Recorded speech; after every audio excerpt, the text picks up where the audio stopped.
Good morning ladies and gentlemen and welcome back. هواية من عندهم مشكلة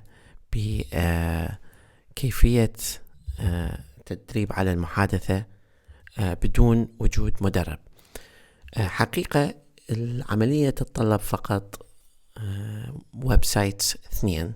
ويب سايت رقم 1 بمجموعة أسئلة كثيرة عن كافة مناحي الحياة، والويب سايت الثاني مكان تسجل بيه conversation مالتك، بس يكون عبارة عن تسجيل صوتي، يعني أنت تتحدث.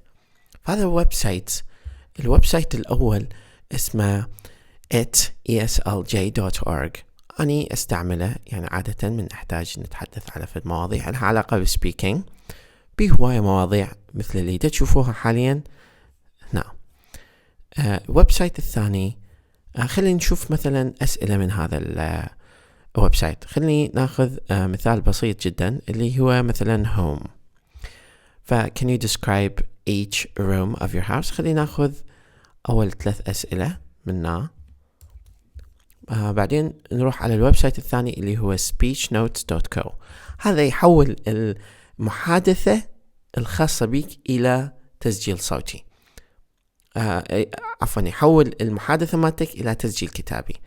فهنا خلينا نخلي الأسئلة نبدي نجاوب عليهم. لازم تفعل الميكروفون. Good morning. Can you describe each room of your house?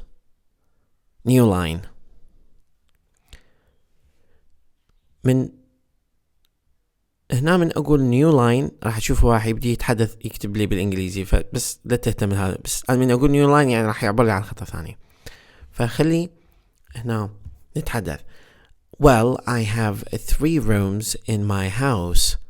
Room number 1 is the main whole room, and in this room we have so many spacious areas where you can sit and relax. We have an LCD screen, and also we have many couches if you want to or decide to be a couch potato here.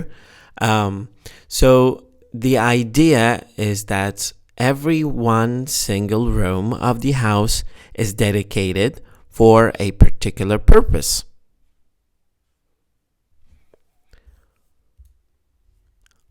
طبعا هذه النقطة هو دا يكتبها. نوقف الصوت.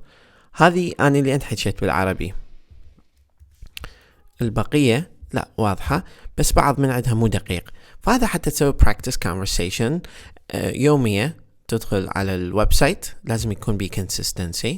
ناخذ مجموعة أسئلة ونتحدث بالقدر اللي تقدر عليه. هذا في التدريب بسيط للconversation بالنسبة للي يهتمون بالspeaking.